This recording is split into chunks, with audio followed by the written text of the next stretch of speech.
يا الله يا كريم يا عظيم يا غفور يا شكور يا ودود.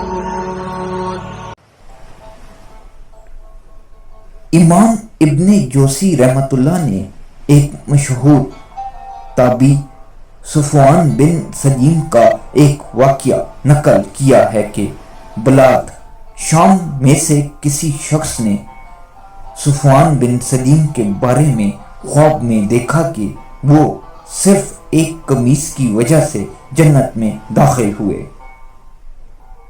وہ شخص اسی وقت مدینہ منورہ کے لیے روانہ ہوا اور صفوان بن سلیم کا پتہ پوچھا، ان سے اپنا خواب بیان کیا اور اس سے متعلق سوال کیا۔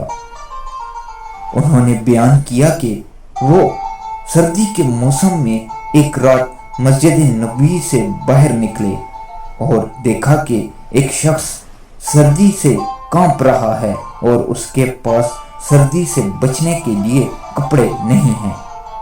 چنانچہ انہوں نے اپنی قمیض اتاری اور اس شخص کو پہنا دی۔